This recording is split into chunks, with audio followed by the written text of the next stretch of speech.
आप सभी छात्रों को एकेडमी जंक्शन स्कूल पर हार्दिक स्वागत है। मैं आप लोग का राहुल सर आज हिंदी ग्रामर पढ़ाने के लिए आए हैं। और हिंदी ग्रामर में जैसा कि जानते हैं कि हिंदी ग्रामर सभी के लिए सेम ही होता है, सभी को एक ही जैसा पढ़ना है। तो हिंदी व्याकरण में हम लोग पढ़ेंगे कि, और ये सभी के लिए कॉमन होगा, हिंदी व्याकरण हम लोग पढ़ेंगे। और आज से हम लोग शुरुआत करते हैं हिंदी व्याकरण का। इसमें हम काफ़ी ज़्यादा बेसिक से जीरो से हीरो तक आप लोग को बनाएंगे, एकदम जीरो से पढ़ाने जा रहे हैं। और इसके लिए सबसे पहले हम आप लोग को सिलेबस बताएंगे और उसी अनुसार से पढ़ना है।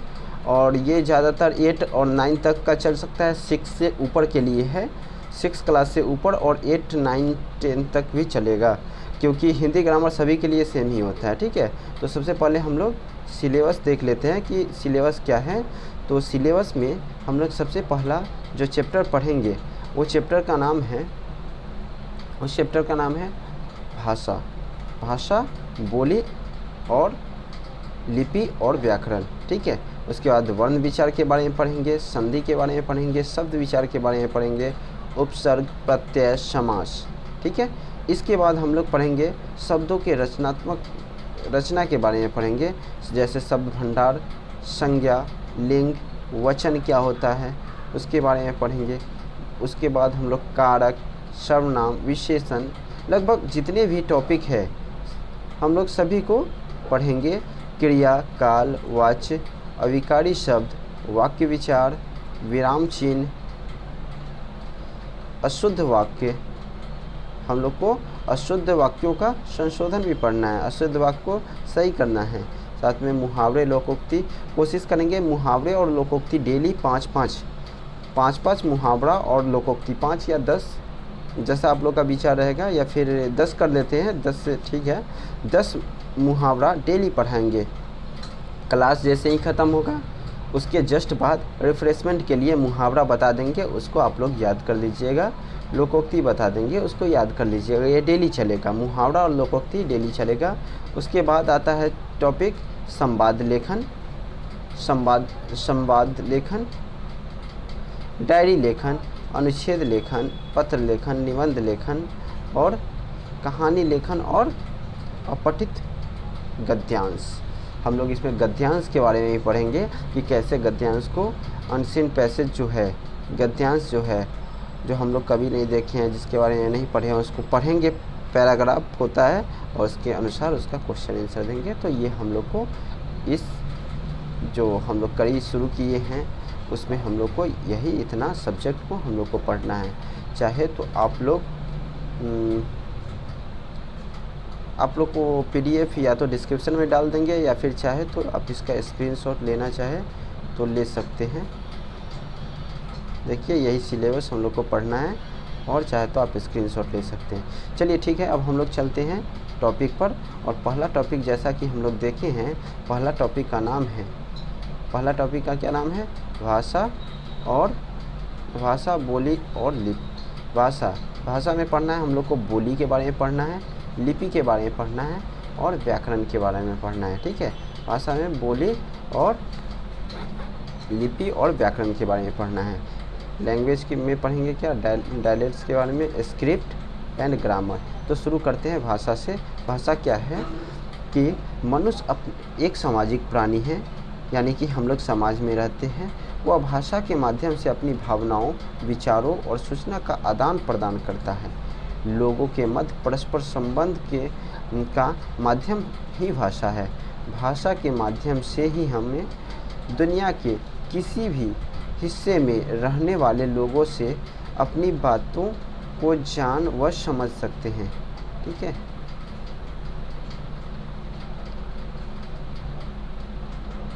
जान और समझ सकते हैं। तो भाषा क्या है?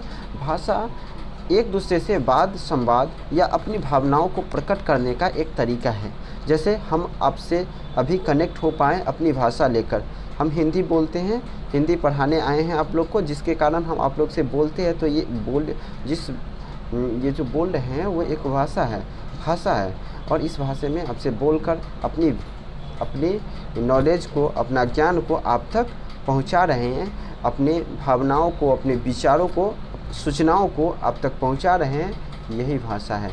अपने विचारों सूचनाओं को का आदान प्रदान या पहुंचाना ही भाषा कहलाता है। ठीक है, उसके बाद हम लोग देखेंगे आगे कि भाषा भाषा का परिभाषा है कि भाषा वह साधन है जिसके द्वारा हम बोलकर, लिखकर, सुनकर अथवा पढ़कर अपनी भाव और विचारों को दूसरे तक पहुंचाते हैं या उसका आदान प्रदान करते हैं। भाषा तीन भेद होते हैं, मौखिक भाषा, लिखित भाषा और सांकेतिक भाषा। ठीक है, मौखिक, लिखित और सांकेतिक। तो ये जो तीनों हैं इसके बारे में हम लोग चर्चा करेंगे कि मौखिक भाषा, जैसा कि शब्दों से लगता है कि मौखिक भाषा यानी कि ऐसा भाषा जिसमें हम बोलकर या सुनकर अपनी भावनाओं और विचारों का आदान प्रदान करते हैं, उसे मौखिक भाषा कहते हैं। परिभाषा है, भाषा जिस रूप में मन के भाव अथवा विचारों का आदान प्रदान बोलकर या सुनकर किया जाता है, उसे मौखिक भाषा या मौखिक रूप कहते हैं। ठीक है, इसमें इसका एग्जाम्पल देखते हैं। जैसे कि चुनाव में आप लोग देखे होंगे, चुनाव में जीतने के लिए मंत्री भाषण देता है, तो क्या करता है, वो अपनी भाव को, अपनी इच्छा को, अपनी भावनाओं को जनता तक कैसे पहुंचाता है, बोलकर, और हम लोग उसको सुनते हैं। तो अपना विचार वो आदान प्रदान किया हमसे भाषण के थ्रू। ठीक है, भाषण के थ्रू किया, तो ये एक भाषा है, ये अपना विचार प्रकट करने का एक तरीका है, और इसे ही हम लोग कहेंगे मौखिक भाषा। ठीक है, उसके बाद आगे देखते हैं लिखित भाषा। लिखित भाषा में क्या आएगा, भाषा के जिस रूप में भाव अथवा विचारों का आदान प्रदान लिखकर या पढ़कर किया जाता है, उसे हम लिखित रूप कहते हैं, भाषा के लिखित रूप कहते हैं। जैसे कि एग्जाम्पल है, पंडित जवाहरलाल नेहरू ने अपनी पुत्री को पत्र लिखा। इसमें पंडित जवाहरलाल नेहरू अपनी भावनाओं को, अपने विचारों को अपनी पुत्री इंदिरा गांधी तक कैसे पहुंचाया, वो लिखकर पहुंचाया, पत्र के माध्यम से पहुंचाया। और श्रीमती इंदिरा गांधी उनके मन की भावनाओं को कैसे जाना, वो पत्र को पढ़कर। तो लिखकर या पढ़कर जिसके विचारों का आदान प्रदान होता है, जिससे विचारों का आदान प्रदान होता है, जब हम उसको का लिखित रूप इस्तेमाल करते हैं, तब उसे हम लिखित भाषा कहते हैं। जैसे रामचरितमानस तुलसीदास द्वारा रचित है। इसमें हम लोग देखते हैं कि तुलसीदास क्या किए, अपने विचारों को, अपनी भावनाओं को, या फिर उनके मन में जो श्री राम भगवान की जो कथा है, कहानी है, उसको प्रकट करने के लिए उन्होंने एक पुस्तक लिखा जिसका नाम था रामचरितमानस। तो अपनी भावनाओं को कैसे प्रकट किए, एक पुस्तक, एक ग्रंथ बनाकर, और हम लोग उसका अध्ययन भी किए उस पुस्तक को पढ़ के। तो लिखना या लिखा हुआ चीज़ को पढ़ना हम लोग लिखित भाषा के अंतर्गत लेते हैं। ठीक है, तीसरा है सांकेतिक। सांकेतिक भाषा क्या होता है, सांकेतिक भाषा के जिस रूप में भाव को संकेत के माध्यम से समझा जाता है, संकेत के माध्यम से समझा जाए तो उससे सांकेतिक भाषा कहते हैं। कभी कभी न मुँह से हम बोलते हैं, न लिख के कुछ करते हैं, कुछ संकेत में बता देते हैं, ऐसे भाषा को सांकेतिक भाषा कहते हैं। जैसे कि हम लोग किसी को चुप करते हैं, बोलते हैं चुप रहो, कुछ बोलना नहीं पड़ता है, बस मुंह पर अपनी उंगलियां रख लेते हैं, तो उससे उंगली रख लेते हैं, तो उससे वो समझ जाता है कि सामने वाला मुझे चुप रहने को कह रहा है। या फिर कभी कभी हाथ हिला के हम लोग बाय बाय करते हैं ना, तो इससे वो समझ जाता है कि अब हम दोनों बिछड़ने वाले हैं, दूर जाने वाले हैं।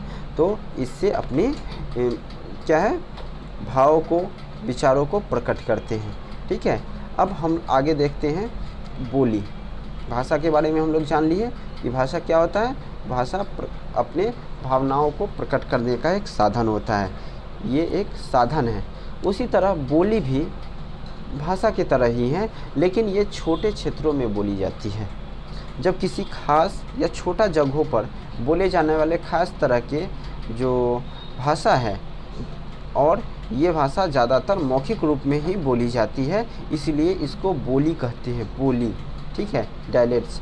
ठीक है, तो इसको बोली कहते हैं। जैसे बहुत सारे बोली है, ब्रज, अवधी, भोजपुरी, ये सब क्या है, बोलियां हैं। और इन बोली से हम लोग अपना विचार दूसरे तक पहुंचाते हैं। और ये बोली का जो जगह है वो बहुत ही सीमित है, ज़्यादा दूर में फैला हुआ नहीं है, ये कुछ खास क्षेत्रों में ही बोला जाता है। तो दोनों का तो एक ही काम है, भाषा और बोली दोनों सेम ही काम करता है, अपने विचारों और संवादों को एक दूसरे तक पहुंचाता है। लेकिन आखिर इसमें अंतर क्या है, हम लोग अलग अलग क्यों पढ़ते हैं, तो वो जानेंगे कि भाषा एक विस्तृत क्षेत्र में बोली जाती है। भाषा कहाँ बोली जाती है, विस्तृत क्षेत्र में, बहुत आगे तक लार्ज एरिया में बोला जाता है। जबकि बोली एक छोटे क्षेत्र तक सीमित होती है। बोली ज़्यादा दूर तक फैला हुआ नहीं होता है, किसी खास प्रदेश या प्रदेश के कुछ भाग, कुछ हिस्सों में ही बोला जाता है। भाषा का रूप मानक होता है, लेकिन बोली प्रायः नहीं। भाषा क्या होता है, मानक होता है, मतलब उसका जो स्वरूप है वो निश्चित होता है, लेकिन बोली थोड़ी थोड़ी दूर पर जाने पर भी उसमें बदलाव आ जाता है, वो मानक नहीं होता है। मानक भाषा का लिखित रूप होता है, मानक भाषा का लिखित रूप होता है, जबकि बोली सामान्यतः मौखिक होता है।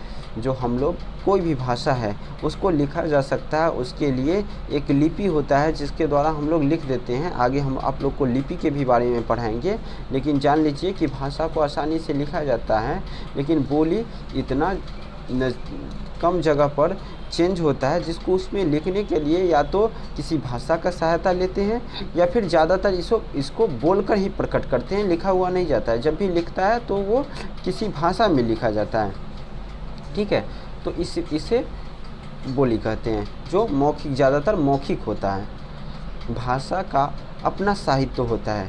भाषा कब उत्पत्ति हुआ, इसके या फिर इसमें किस तरह से बदलाव आया, कौन कौन से लेखक आए, इसके एक बहुत विस्तृत साहित्य होता है। भाषा का साहित्य बहुत विस्तृत होता है, जबकि बोली प्रायः लोक साहित्य में मिलता है। यानी कि बोली के बारे में हम लोग जानेंगे कि बोली का इतिहास तो वो ज़्यादा विस्तृत नहीं होता है, वो कम एरिया में होता है, तो उसका सीमित होता है, वो ढंग से मिल भी नहीं पाता है। ठीक है, और ज़्यादातर लोक साहित्य जैसे कि संगीत, गीत के द्वारा ही बोली जाती है। ठीक है, भारतीय भाषाएं। अब हम लोग जानेंगे कि भारत में कौन कौन सी भाषाएं हैं। तो भारत में अनेक भाषाएं बोली जाती है। भारत में जगह जगह पर अलग अलग बोली जाती है, और बोली कहीं न कहीं किसी न किसी भाषा से मिला हुआ रहता है। तो भारत में बहुत तरह की बोली जाती है, जिसमें से लगभग 22 भाषाओं को, जितनी भी भाषाएं हैं उसमें से 22 भाषाओं को संविधान में मान्यता प्राप्त है। इसका मतलब इसका संवैधानिक मान्यता है। इसको ऑफिस में, कार्यालय में या फिर प्रशासनिक काम में भी इसका इस्तेमाल किया जाता है। ठीक है, तो ये है बोली। अब हम लोग जानेंगे कि ये 22 भाषाएं कौन कौन सी हैं। तो देखते हैं, सबसे पहला मलयालम। 22 भाषाओं में से एक क्या है, मलयालम है। दूसरा कोंकणी, तीसरा असमी, चौथा मैथिली। सबसे पहले हम ये भी जान लेंगे कि मलयालम कहाँ से बोली जाती है। मलयालम जो है केरला में बोली जाती है। मलयालम कहाँ बोला जाता है, केरल में मलयालम बोला जाता है। ठीक है, केरल में मलयालम बोला जाता है। कोंकणी गोवा में बोला जाता है। असमी असम में बोला जाता है। मैथिली बिहार का लैंग्वेज है। संथाली झारखंड में बोला जाता है। साथ साथ उड़ीसा और पश्चिम बंगाल में भी बोला जाता है। पंजाबी से ही पता चलता है कि ये पंजाब में बोला जाता है। सिंधी कहाँ बोला जाता है, सिंधी बोला जाता है,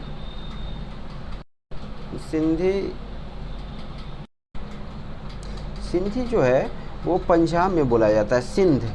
ठीक है, सिंध नदी के आसपास ही, मतलब जो ये पंजाब है उस एरिया में सिंधी बोला जाता है। ठीक है, कश्मीरी में बोला जाता है। तमिलनाडु में तमिल बोला जाता है, गुजरात में गुजराती। डोगरी ये भी कश्मीर का लैंग्वेज है। बोडो असम का लैंग्वेज है। नेपाली ये बिहार के उत्तरी भागों में या नेपाल एरिया के आसपास, नेपाल के आसपास बोला जाता है नेपाली। संस्कृत ये भी एक लैंग्वेज है, ज़्यादातर नॉर्थ इंडिया में बोला जाता है संस्कृत, ठीक है। संस्कृत नॉर्थ इंडिया में बोला जाता है। कन्नड़ बोला जाता है कर्नाटका में। उर्दू भी कश्मीर का लैंग्वेज है, कश्मीर में उर्दू बोला जाता है। मराठी महाराष्ट्र में बोला जाता है। बंगाली बंगाल में। तेलुगु बोला जाता है आंध्र प्रदेश में। उड़ीसा में।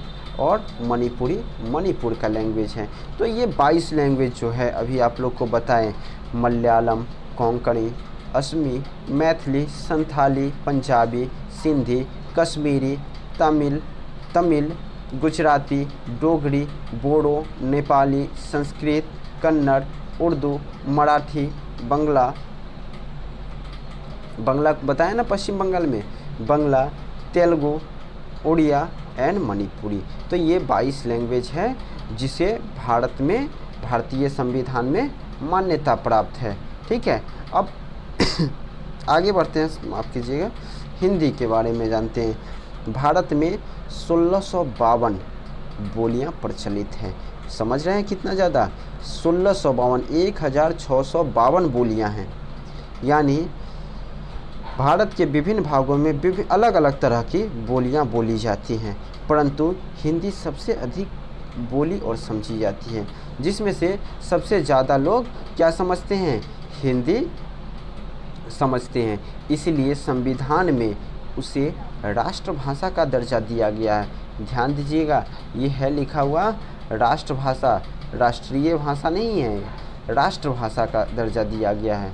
राष्ट्रभाषा का क्या मतलब है कि ये राष्ट्रीय भाषा नहीं है हमारा, लेकिन इसको संविधान में मान्यता प्राप्त है। ऑफिस का काम ज़्यादातर हिंदी में किया जाता है, ठीक है। वैसे ऑफिशियल काम ज़्यादातर हिंदी में होता है। पढ़ाई लिखाई बच्चे पढ़ सकते हैं, हिंदी में पढ़ सकते हैं, ठीक है। तो उसे राष्ट्रभाषा की मान्यता प्राप्त है। हिंदी और अंग्रेजी दोनों को राष्ट्रभाषा का मान्यता प्राप्त है, ठीक है। सबसे पहले तो हिंदी को प्राप्त है। उसे समृद्ध साहित्य, अपने समृद्ध साहित्य, फिल्म, रेडियो, टीवी में लोकप्रियता के कारण हिंदी धीरे धीरे विभिन्न राज्यों, यहाँ तक कि विभिन्न देशों से भी संपर्क यात्रा के रूप में स्थापित हो रही है, ठीक है। चलिए अब अच्छा से देखिएगा। यहाँ तक कि अन्य देशों से भी संपर्क भाषा के रूप में स्थापित हो रही है। वैसे भी विश्व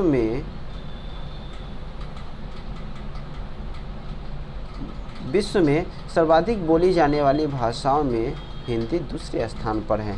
विश्व में सबसे ज़्यादा बोली जाने वाली भाषाओं में सबसे आगे तो चाइनीज बोला जाता है और दूसरे स्थान पर हिंदी बोला जाता है। समझ गए? इसलिए और भारत में भी अलग अलग जगहों पर हिंदी बोला जाता है, समझा जाता है।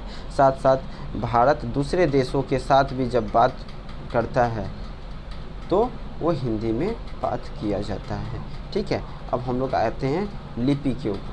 लिपि क्या है? अभी थोड़ा देर पहले हम लोग बात किए हैं लिपि के बारे में, तो लिपि के बारे में जान लीजिए कि लिपि क्या है। इसको इंग्लिश में बोलते हैं स्क्रिप्ट। क्या बोलते हैं?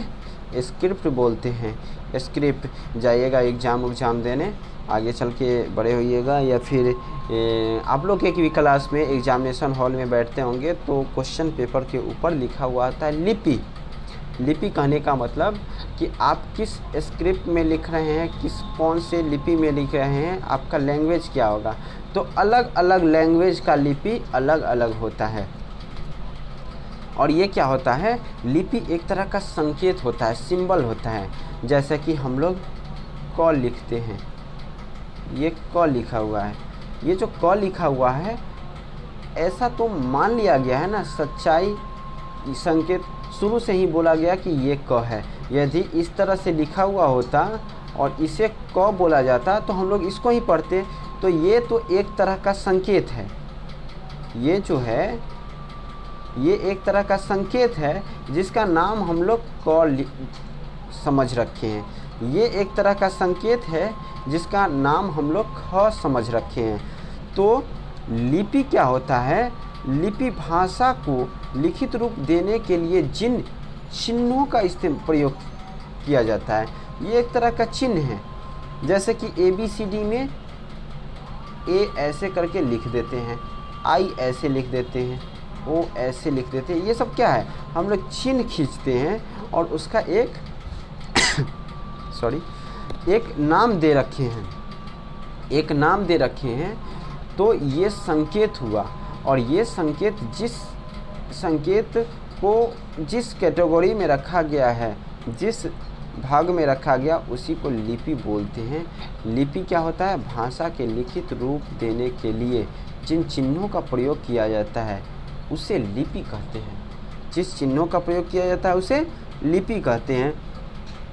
यदि इस तरह का चिन्ह प्रयोग किया गया तो ये दूसरे लिपि में है, इस तरह का चिन्ह प्रयोग किया गया तो वो दूसरे लिपि में होता है। ठीक है, प्रत्येक भाषा की अपनी एक लिपि होती है।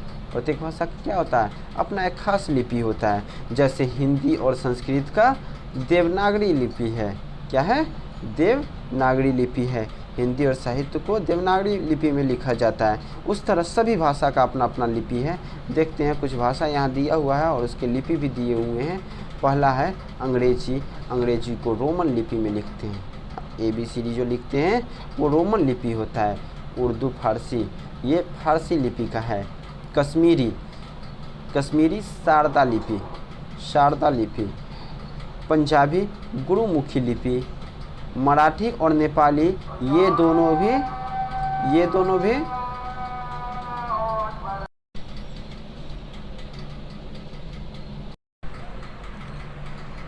इन दोनों का भी जो लिपि है वो देवनागरी है। किसका? मराठी और नेपाली का।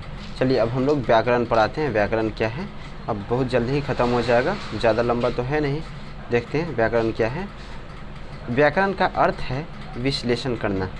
व्याकरण का अर्थ है विश्लेषण करना। विश्लेषण करने का मतलब कि उसके बारे में विचारना। किसी भी भाषा के भाषीय व्यवहार, माफ़ कीजिएगा, हाँ, भाषीय व्यवहार के विश्लेषण के आधार पर भाषाओं के जो नियम बनाए गए हैं उसे व्याकरण कहते हैं। व्याकरण कहते हैं, समझ गए? तो ये है। तथा इसको ऐसे भी बोल सकते हैं, किसी भी भाषा को के शुद्ध रूप का बोध कराने वाले शास्त्र को व्याकरण कहते हैं। ठीक है, बहुत सारे ऐसे भी होते हैं, मतलब व्याकरण का यही भी परिभाषा देते हैं। व्याकरण वह शास्त्र है जिससे हम किसी भी भाषा को शुद्ध पढ़ना, लिखना या बोलना जान जाते हैं, उसे ही व्याकरण कहते हैं। तो इसका मतलब तो जान गए कि व्याकरण क्या होता है, इसका काम भी क्या होता है। इससे हम लोग शुद्ध पढ़ना, लिखना, बोलना सीख लेते हैं। इसकी आवश्यकता क्या है वो हम लोग देखेंगे। व्याकरण भाषा को परिमार्जित करके उसे मानक रूप प्रदान करता है। क्या करता है? उसे परिमार्जित करता है, व्यवस्थित करके क्या मानक रूप देता है, जो सही रूप होना चाहिए भाषा का वो प्रदान करता है व्याकरण। व्याकरण भाषा के शुद्ध रूप में बोलना या लिखना सिखाता है। ये शुद्ध बोलना और लिखना सिखाता है कि यदि हम किसी भाषा को बोल रहे हैं तो वो शुद्ध है या नहीं है। साथ साथ जो व्याकरण क्या करता है, व्याकरण अपने अंगों या प्रत्यंगों का बोध कराता है। शब्दों के अशुद्ध प्रयोग पर कड़ा अनुशासन रखता है, यानी किसी भी तरह के अशुद्ध नहीं बोले, कोई भी अशुद्ध शब्द नहीं यूज करे। व्यवस्थित करने के लिए नियम बनाता है, यानी कोई भी वाक्य या कोई भी पद गद्य में कौन सा शब्द, कौन सा वाक्य कहाँ होना चाहिए उसके लिए नियम बनाता है। ठीक है, साथ में प्रयोग विधि पर विचार करता है।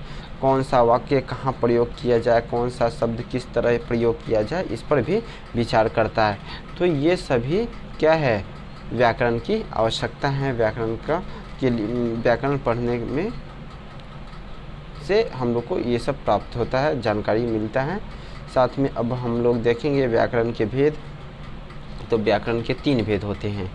व्याकरण के 3 भेद होते हैं, वैसे तो 5 होते हैं, लेकिन 8th क्लास तक या 9th क्लास तक बोले तो 8th क्लास तक 3 ही पढ़ना है। कौन कौन है? वर्ण विचार, शब्द विचार, वाक्य विचार। आगे जाके पढ़िएगा छंद विचार और चिन्ह विचार भी पढ़ना है, ठीक है। और चिन्ह विचार सब इसी में शायद दे दिया है, ठीक है। तो छंद विचार और चिन्ह विचार ये दोनों भी है जो हम आगे पढ़ेंगे। बस अभी इतना ही जानिए। तो वर्ण विचार क्या होता है?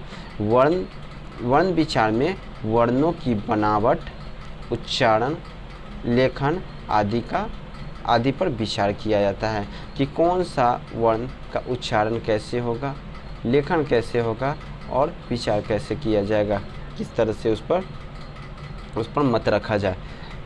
सेकेंड है शब्द विचार।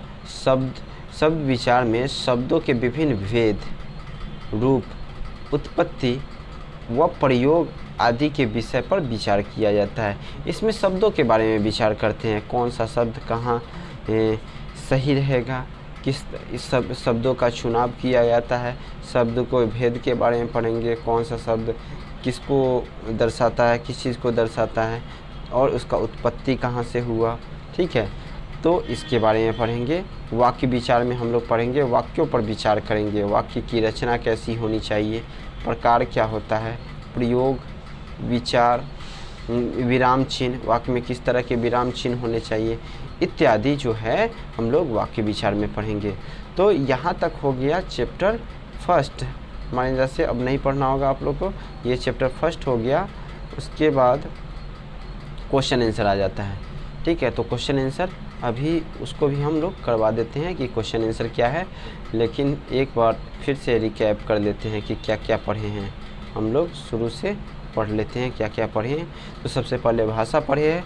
भाषा क्या होता है? अपनी भावनाओं और विचारों को दूसरे तक प्रकट करने का जो माध्यम होता है उसको भाषा कहते हैं। भाषा 3 भेद होता है। भाषा का 3 भेद होता है, लिखित, मौखिक, लिखित और सांकेतिक भाषा होता है। लिखित का मतलब होता है कि भाषा का वैसा रूप जिसमें हम अपनी भावनाओं को लिखकर या पढ़कर, लिखकर या सुनकर, पढ़कर नहीं, सुनकर, लिखकर या सुनकर प्रकट करते हैं या समझते हैं, उसे लिखित, उसे क्या कहते हैं? उसको हम लोग लिखित भाषा बोलते हैं। लिखित भाषा, पढ़कर, माफ़ कीजिएगा। मौखिक भाषा में क्या होता है? भाषा के जिस रूप में हम किसी भी भावनाओं और विचारों को सुनकर या बोलकर प्रकट करते हैं, तो उसको क्या बोलते हैं? उसको मौखिक भाषा बोलते हैं। लिखित भाषा में हम किसी भाषा के वह रूप जिसमें हम लिखकर अपनी भावनाओं को प्रकट करते हैं, जैसे कि पत्र लिखना। पत्र लिखकर हम अपने मन की बात किसी तक पहुंचाते हैं, अपने विचार किसी तक पहुंचाते हैं, तो वो क्या हो जाएगा? वो लिखित भाषा हो गया। या फिर पुस्तक पढ़ें, मान लीजिए पुस्तक एक लेखक लिख के दे दिया और हम लोग इसको पढ़ रहे हैं, उसकी मन की भावनाओं को, उसके ज्ञान को, उसके विचारों को हम तक पहुंचाने का वो एक माध्यम ढूंढा और वो माध्यम है पुस्तक। तो पुस्तक क्या हुआ? हमारे लिए लिखित भाषा का एक रूप हुआ, ठीक है। तीसरा है सांकेतिक।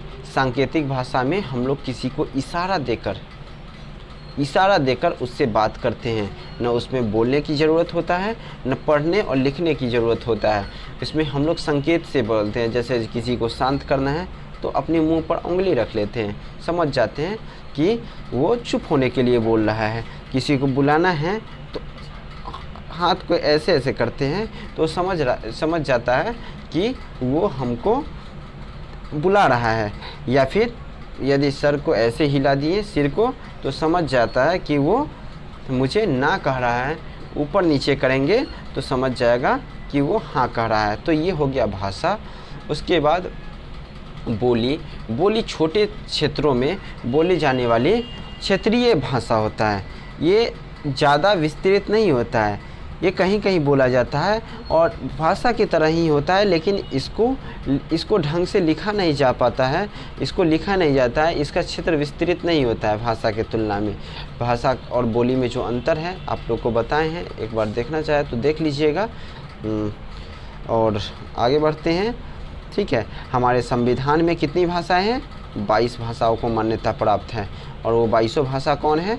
वो 22 भाषा है जो यहाँ दिया हुआ है, ये सभी हमारे संविधान में इस सभी को मान्यता प्राप्त है। ठीक है, साथ में अब आगे बढ़ेंगे तो हिंदी भाषा क्या होता है? तो हिंदी भाषा दुनिया में, विश्व में दूसरा सबसे ज़्यादा बोली जाने वाली भाषा है। हिंदी दूसरा सबसे ज़्यादा बोले जाने वाली भाषाओं में से एक है। साथ में बोली कितनी है? भारत में 1652 बोलियां हैं। 1652 यानी 1652 बोलियाँ जाती है। लिपि क्या होता है? किसी भी भाषा को लिखने के लिए जिन चिन्हों का प्रयोग किया जाता है उसको हम लोग लिपि कहते हैं।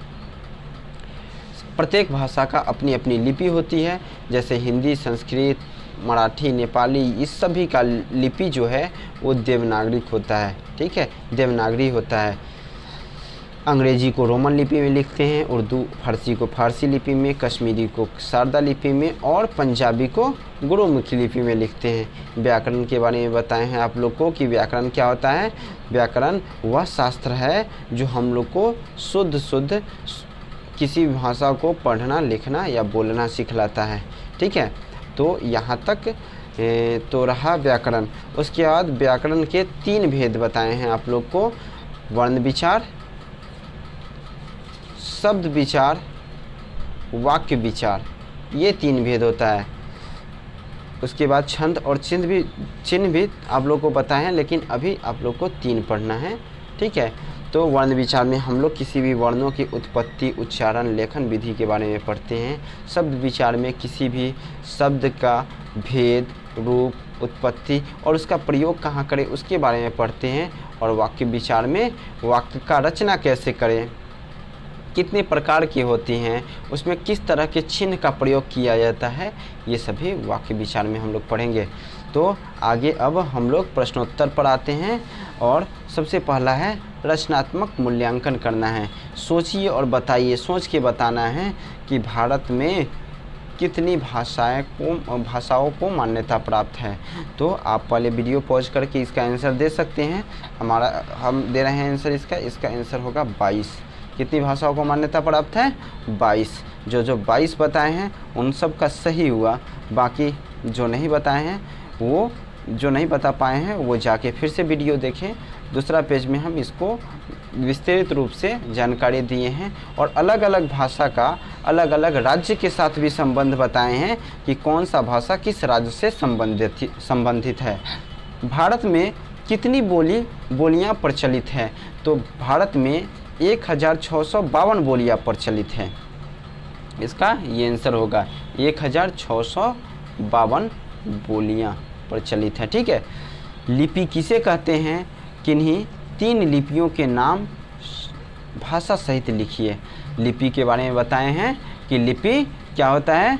किसी भी भाषा का सांकेतिक रूप होता है। किसी भी भाषा को क्या करते हैं हम लोग? किसी भी भाषा को संकेत में लिखने के लिए जिस संकेत का प्रयोग करते हैं उसको लिपि कहते हैं। और लिपि 3 लिपि बताते हैं। पहला देवनागरी लिपि, इसमें कौन कौन सा भाषा लिखा जाता है? हिंदी, संस्कृत, मराठी और नेपाली, ये 4 भाषाएं। तो मात्र एक लिपि, और वो कौन लिपि है? देवनागरी लिपि से लिखा जाता है। दूसरा लिपि है रोमन लिपि। हम लोग इंग्लिश लिखते हैं और वो जिस लिपि में लिखा जाता है उसको बोलते हैं रोमन। इंग्लिश लिखने के लिए, अंग्रेजी लिखने के लिए हम लोग रोमन लिपि का इस्तेमाल करते हैं और पंजाबी लिखने के लिए गुरुमुखी लिपि का इस्तेमाल करते हैं। उर्दू फारसी लिखने के लिए हम लोग फारसी लिपि का इस्तेमाल करते हैं। कश्मीरी लिखने के लिए हम लोग शारदा लिपि का इस्तेमाल करते हैं। ठीक है, तो ये भी आंसर हो गया। अब नेक्स्ट क्वेश्चन पर आते हैं। ठीक है, प्रश्नोत्तर है और इसका जवाब आप लोग दीजिएगा। पहले, भाषा किसे कहते हैं तथा भाषा के कितने भेद होते हैं? वीडियो रोकिए, जवाब दीजिए। भाषा किसे कहते हैं? तो अपने भाव और विचारों को प्रकट करने के लिए जिस रूप का जिस साधन का प्रयोग किया जाता है उसे भाषा कहते हैं। और भाषा के 3 प्रकार होते हैं, 3 भेद होते हैं। पहला मौखिक, दूसरा लिखित और तीसरा सांकेतिक। ठीक है, भाषा और बोली में क्या अंतर है? तो भाषा और बोली में बहुत सारा अंतर है। 3-4 अंतर बताए थे आप लोग को, पहला या दूसरा पेज में बताए थे। याद कीजिए कि भाषा जो है बहुत विस्तृत क्षेत्र में बोली जाती है, बल्कि बोली बहुत कम सीमित क्षेत्रों में बोला जाता है। भाषा एक मानक होता है और बोली मानक नहीं प्रायः होता है। प्रायः इसको बोल दिया जाता है, ये भाषा की सहारा से इसको बोला जाता है। इस तरह से आप लोग को बताए थे, तो इसको देख लीजिएगा। व्याकरण सीखने का क्या लाभ है? तो व्याकरण सीखने का बहुत सारा लाभ है। इसका भी लाभ या आवश्यकता जो हम आप लोग को बताए हैं कि व्याकरण की क्या आवश्यकता है, उसको जाके इसका आंसर कीजिए।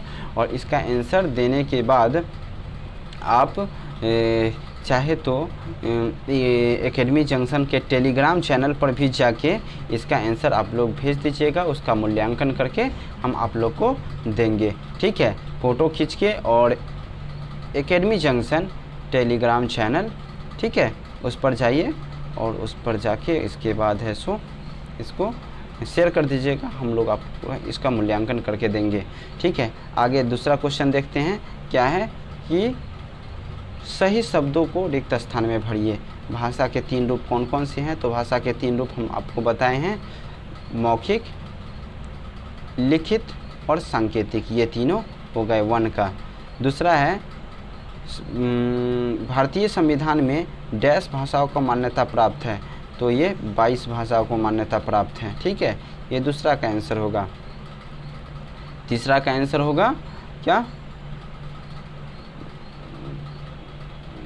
तीसरा क्वेश्चन है कि भारत में डैश बोलियां प्रचलित है। तो भारत में 1622 बोलियां प्रचलित है। ठीक है, इसका आंसर होगा ये इसका आंसर होगा। चौथा है संस्कृत डैश लिपि में लिखी जाती है। तो संस्कृत देवनागरी लिपि में लिखी जाती है। ये जो है चौथा का आंसर होगा। 5वां है ब्रज, अवधी, भोजपुरी आदि बोलियां हैं। ये 5 का आंसर होगा। ठीक है, व्याकरण हमें शुद्ध रूप से बोलना और लिखना सिखाता है। यहाँ लिखा हुआ है लिखना, तो ये होगा यहाँ पर लिखना सिखाता है। तो ये भी दूसरा क्वेश्चन भी करवा दिए। इसका नोट्स ज़रूर बनाइएगा और भेजिएगा टेलीग्राम चैनल पर। हम आप सभी का नोट्स देखेंगे। ठीक है, अब आगे आते हैं। सही और गलत का चुनाव करना है। बड़े बड़े शहरों में बोली जाने वाली भाषा बोली कहलाती है। बिल्कुल फॉल्स। बड़े शहरों में जो बोली जाती है उसको भाषा बोलते हैं। ठीक है, छोटे जगहों में जो बोला जाता है उसको बोली बोलते हैं। तो ये फॉल्स हो गया, क्रॉस करिए इसको। दूसरा, भाषा का रूप मानक होता है। तो ये सही है, इसको टिक मारिए। भारतीय संविधान में 18 भाषा की मान्यता प्राप्त है। गलत, 22 भाषा को मान्यता प्राप्त है। कश्मीरी भाषा की लिपि शारदा है। ये बिल्कुल सही है। ठीक है, और व्याकरण भाषा को परिमार्जित करके उसका मानक रूप प्रदान करता है। ये भी बिल्कुल सही, ये भी बिल्कुल सही। ठीक है, तो ये रहा क्वेश्चन आंसर। देखते हैं आगे क्वेश्चन आंसर है कि नहीं। अगले पेज में है, अभी भी है। इसको मिलान करना है। सही मिलान कीजिए। तो पंजाबी क्या होगा? पंजाबी गुरुमुखी लिपि होगा। इसको इससे मिलाएंगे, गुरुमुखी लिपि। कश्मीरी का क्या होगा? कश्मीरी कौन से लिपि में होता है? कश्मीरी शारदा लिपि में होता है। कश्मीरी जिस लिपि में लिखा जाता है उस लिपि का नाम है शारदा लिपि। उर्दू फारसी लिपि में लिखा जाता है। अंग्रेजी रोमन लिपि में लिखा जाता है। संस्कृत देवनागरी लिपि में लिखा जाता है। तो ये हो गया मैच। 5वां है टिक द करेक्ट, सही विकल्प पर चिन्ह लगाना है। तो भारतीय संविधान की 8वीं अनुसूची में कितनी भाषाओं को मान्यता प्राप्त है? तो इसको हम आप लोग को बताए हैं 22 भाषा। वाक्य विचार के अंतर्गत किसका अध्ययन किया जाता है? तो वाक्यों का अध्ययन किया जाता है।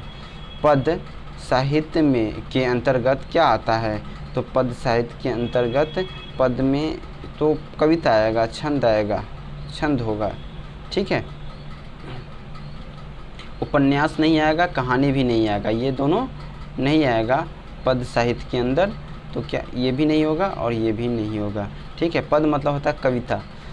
हिंदी को राष्ट्रभाषा का दर्जा कब मिला? तो 14 सितंबर 1949 को मिला था, इसीलिए 14 सितंबर को हम लोग हिंदी दिवस भी मनाते हैं, ठीक है। लिखित भाषा के में विचारों को व्यक्त कैसे करते हैं? लिखित भाषा में विचारों को लिखकर या फिर पढ़कर। तो यहाँ दिया हुआ है लिखकर, तो ये सही आंसर हो जाएगा, ठीक है। अब आगे आते हैं, देखते हैं क्या है। ये बताए थे जो किताब बुक में नहीं दिया हुआ था, आप लोग को बताए थे। इसका देखिए यहाँ ज़रूरी पड़ गया, क्या है ये भाषा है अलग अलग और किस राज्य के साथ इसका संबंध है वो दिया हुआ है। तो एक तरफ से आप लोग को बोलते चले जाते हैं, लिख लीजिएगा।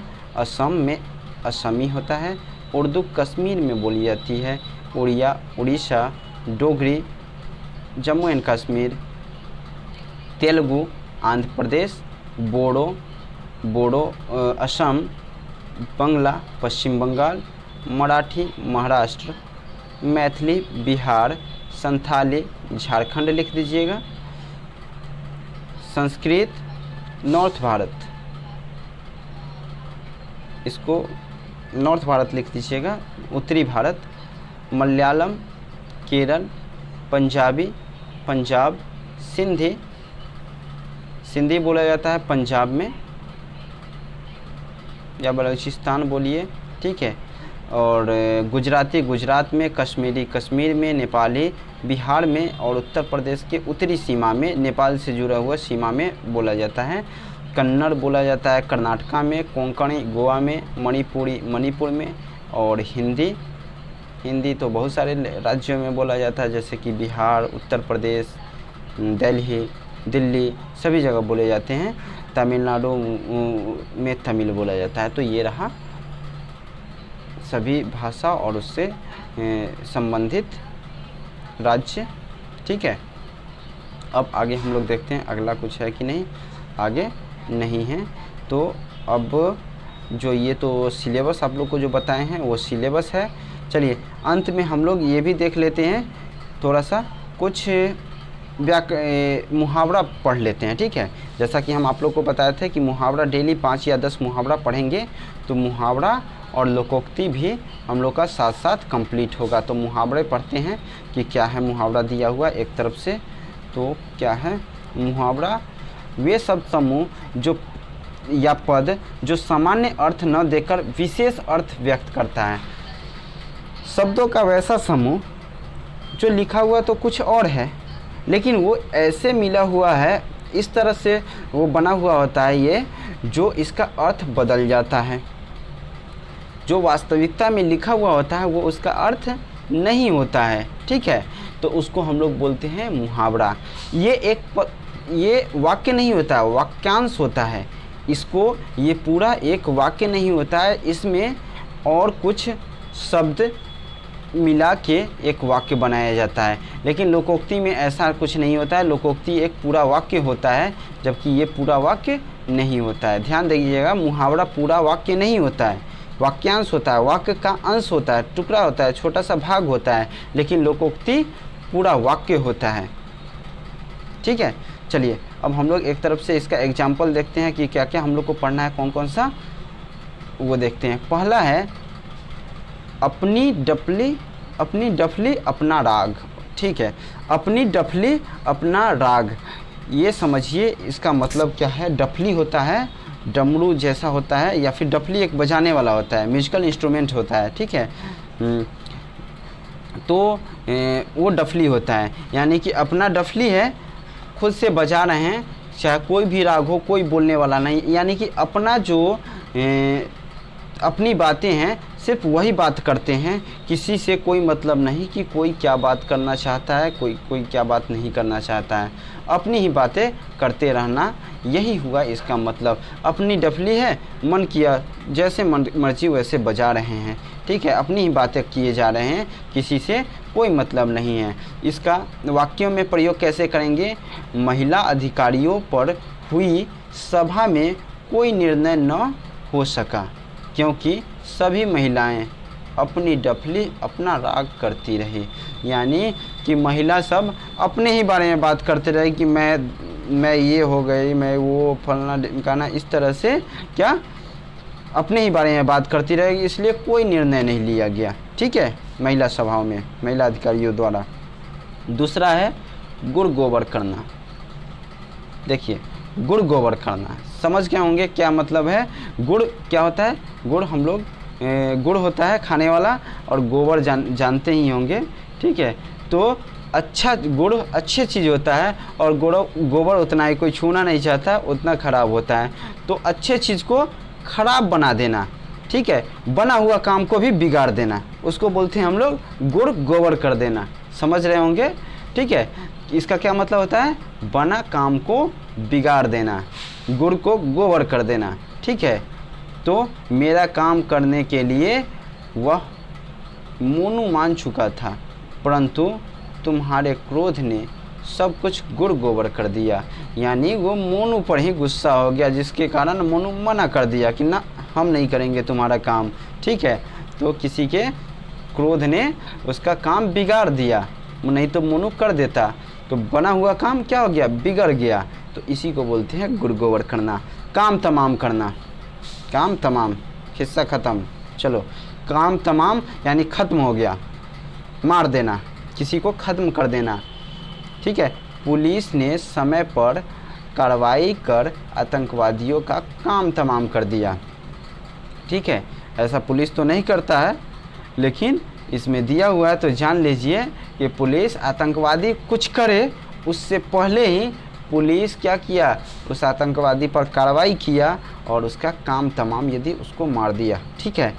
कांटे बिछाना बहुत बुरा बात है, ठीक है। कांटे बिछाना, यदि कोई चल रहा है, कोई आ रहा है, जा रहा है, रास्ते पर कांटे बिछा दिए, क्या किए? उसके लिए अवरोध पैदा कर दिए, बाधा उत्पन्न कर दिए, ठीक है। उसको चलने में प्रॉब्लम होगा उस रास्ते पर, यदि कांटे बिछा दीजिएगा तो चलने में प्रॉब्लम होगा, यानी कि आप बाधा उत्पन्न कर रहे हैं, अवरोध कर रहे हैं, समझ गए। तो कांटे बिछाने का मतलब क्या होता है? बाधा उत्पन्न करना। जो व्यक्ति दूसरे की सफलता की राह में कांटा बिछाता है वो खुद पीछे रह जाता है, यानी कि यदि कोई व्यक्ति दूसरे की सफलता को रोकता है, होने नहीं देता है, वो खुद पीछे रह जाता है। कैसे कि वो ज़्यादातर अपना समय उसको पीछे करने में ही लगा देता है, वो खुद सफल नहीं हो पाता है। जब आपका दिमाग अपने कामों में नहीं होगा तो आप तरक्की नहीं कर पाइएगा, आपका तो ध्यान दूसरे के तरीके को रोकना हो, तो उस तरह दिया हुआ है इस वाक्यों में, ठीक है। पाँचवा है गागर में सागर भरना। वाह, गागर में सागर, गागर छोटा होता है, गगरी आप लोग जानते होंगे, गागर में सागर भरना। सागर उतना ही बड़ा होता है जितना छोटा गगरी होता है, छोटा गगरी होता है, लेकिन सागर बहुत बड़ा होता है। अब बता दीजिए इसका मतलब, छोटा में बहुत ज़्यादा डालना, यानी कि थोड़े में बहुत कह देना, कम बोले और बहुत ज़्यादा बोल गए, उसका मतलब बहुत निकल गया, तो उसी को बोलते हैं गागर में सागर भर देना। किसी की बात, कोई भाषण देता है तो क्या होता है? गागर में सागर भर देता है, जाता है, कुछ समय ही बोलता है और उसका मतलब बहुत निकल जाता है, ठीक है। जैसे कि यहाँ दिया हुआ है क्या कि महान कवि कबीरदास के दोहे गागर में सागर भरने की महत्वपूर्ण विशेषताओं के लिए हुई है। क्या है? कबीरदास का दोहा 2 लाइन का होता है और उसको हम लोग एक्सप्लेन करके उसको क्या करते हैं, उसको विस्तृत करके उसका अर्थ समझा के उसको 5 लाइन 10 लाइन इस तरह से उसको क्या करते हैं, विस्तार देते हैं। तो उनका जो दोहे हैं, कबीरदास के जो दोहे हैं वो क्या है, गागर में सागर की तरह है, कम में बहुत बात बोलता है। ठीक है, उसका अर्थ निकलता है। अब है कलेजा मुँह को आना। ओहो हो, कलेजा मुँह को आना कब होता है, जब दिल धक धक धक धक धक धक धक धक करने लगता है, कलेजा मुंह को आ जाता है, कि मन घबराने लगता है कि अब क्या करे क्या नहीं करे। बच्चे को रोता देख माँ का कलेजा मुंह में आ गया। माँ सोचने लगी है क्या हो गया मेरे बच्चे को, क्या हो गया, घबरा गई माँ। ठीक है, क्या होता है, कलेजे मुंह को आना मतलब मन घबरा जाना। ठीक है, बेचैन हो जाना। 7वां है चैन की बंसी बजाना। वाह, क्या मुहावरा है, चैन की बंसी बजाना। अब कोई काम नहीं है, चैन से अब बंसी बजाओ। यानी क्या है, आनंद मग्न रहना। अब कोई टेंशन नहीं है, आनंद में रहो। क्या है, काश आज भारत में हर तरफ राम राज होगा तो लोग चैन की बंसी बजाते नजर आएंगे। क्या है, बजाते नज़र आते हैं। यानी कि किसी को किसी बात का टेंशन नहीं होता, सब आनंदमय होता। जैसे कि एक और इसका उदाहरण दे रहे हैं कि मान लीजिए कि कोई आदमी है, उसकी 2-3 बेटियां हैं और वो क्या किया, सबका शादी करवा दिया। तो अब क्या हो गया, अब वो चैन की बंसी बजा रहा है, अब उसे कोई काम ही नहीं है। इसी को बोलते हैं चैन की बंसी, आनंदमय रहना। अब किसी भी तरह का कोई दिक्कत नहीं है या कोई टेंशन नहीं है, तो उसको बोलते हैं क्या, चैन की बंसी बजाना। छक्के छुड़ाना, बुरी तरह से पराजित करना। क्या होता है, बुरी तरह से छक्के छुड़ा दिए। जैसे कारगिल युद्ध में भारतीय सेना ने पाकिस्तानी सेना के छक्के छुड़ा दिए, यानी बुरी तरह से हरा दिए। ठीक है। 9वां है ज़मीन पर पैर न पड़ना, अहंकार में होना। यदि किसी कोई ज़्यादा पैसे हो जाता है किसी को, तो उसका पैर ज़मीन पर नहीं रहता है। वो समझता है कि जो हैं हम ही हैं, हमारे सिवा और कोई नहीं है, हम जो चाहे वो कर सकते हैं। तो उसी को बोलते हैं अहंकारी। और हम लोग कहते हैं मुहावरा में कि उसका पैर ज़मीन पर नहीं है। जब से बेटा डॉक्टर बना राधिका के, तो पैर ज़मीन पर ही नहीं पड़ते। इसका मतलब कि जब से उसका बेटा डॉक्टर बना तो राधिका क्या हो गई, अहंकारी हो गई। उसको क्या हो गया, अपने बेटे को डॉक्टर बनते ही वो अहंकार में आ गई कि अब तो हमको किसी भी चीज़ की कोई कमी ही नहीं है। ठीक है, और वो अहंकारी बन गई, उसका पैर ज़मीन पर नहीं है। यही मुहावरे का अर्थ। जान पर खेलना मतलब जोखिम उठाना।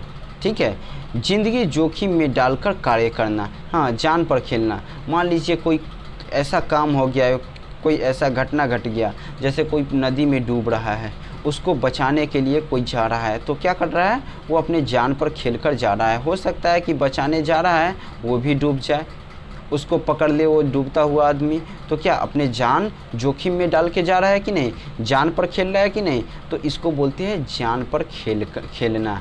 ठीक है, भारतीय जो वीर हैं, भगत सिंह, चंद्रशेखर आज़ाद, महात्मा गांधी जी, नेहरू जी, तो ये सब क्या अपने जान पर खेलकर भारत को स्वतंत्रता दिलाएं। ठीक है, इसमें क्या एग्जाम्पल दिया हुआ है, हमें इस सत्य को कभी नहीं भूलना चाहिए कि एक सिपाही अपनी जान पर खेलकर देश की रक्षा करता है। एक जो आर्मी होता है, सिपाही होता है, अपनी जान पर रक्षा करके हमेशा बंदूक लेकर बॉर्डर पर खड़ा रहता है। हो सकता है कि सामने वाले किसी दूसरे देश से कोई उसे गोली मार दे, तो क्या करता है, अपनी ज़िंदगी जोखिम में रख के हम लोग को सुरक्षा प्रदान करता है। तो इसी को बोलते हैं जान पर खेलना। 10 तो हो गए, लेकिन इस देखते हैं पेज में 11 लास्ट है ये भी पढ़ लेते हैं अंतिम। जान के लाले पड़ना यानी कि बहुत बुरा फंस जाना या गहरे दुख में फंसना। ठीक है, बहुत बुरा फंस जाना, आप लोग इसको भी याद कर सकते हैं, यानी जान के लाले पड़े हैं। हम ऐसे जगह चले गए हैं कि अब जान पर आ पड़ी है कि करे तो करे क्या, ठीक है, उसको बोलते हैं जान के लाले पड़ना, गहरे दुख में फंसना, बहुत दुख, मतलब ऐसे जगह आ गए हैं जो जहाँ काफ़ी दुखी है। वह तुम्हारी कोई सहायता नहीं कर पाएगा, जब से उसने नया व्यापार शुरू किया तब से उसका जान के लाले पड़ गए हैं। वो बुरी तरह से फंस गया है, जब से वो व्यापार किया ना उसको समय मिलता है और ना ही उसको ये इस व्यापार से ज़्यादा कमाई होता है, तो वो तुम्हारी सहायता कैसे कर पाएगा, उसके तो खुद अपने जान पे जान के लाले पड़े हुए हैं, तो वो तुम्हारी सहायता नहीं कर पाएगा। तो ये रहा 10 मुहावरा, ठीक है। इसके बाद भी मुहावरा है, लेकिन वो ये सब है, लेकिन उसको हम अगले दिन फिर किसी सब्जेक्ट में, मतलब किसी दूसरे चैप्टर में हम लोग देखेंगे। उम्मीद करेंगे कि आप लोग जो भी पढ़ाए हैं उसका जो ये जो क्वेश्चन आंसर है, ये क्वेश्चन आंसर करके आप लोग टेलीग्राम चैनल पर दे दीजिएगा, और हम आप लोग को इसको चेक करके बताएंगे कि कौन किस कहाँ गलती किया है। और आप लोग देखते रहिए, नया नया वीडियो डेली आता रहेगा। और ये जो एकेडमी जंक्शन स्कूल चैनल है, इस पर स्कूली बच्चों के लिए ही, जो बच्चे स्कूल में पढ़ते हैं 10वीं तक या 12वीं तक, उसी की पढ़ाई के लिए हम लोग ये चैनल बनाए हैं। उसमें इसमें ज़्यादातर या सभी कुछ ऐसा ही होगा जो आप लोग के लिए होगा, स्कूली बच्चों के लिए होगा, ठीक है। तो आज जो हिंदी का जो हम लोग शुरू किए हैं, तो उसको देखिए, अपने दोस्तों को बताइए, और अगले वीडियो का इंतज़ार कीजिए। तब तक लेते हैं आप लोग से अलविदा, ठीक है, ओके बाय।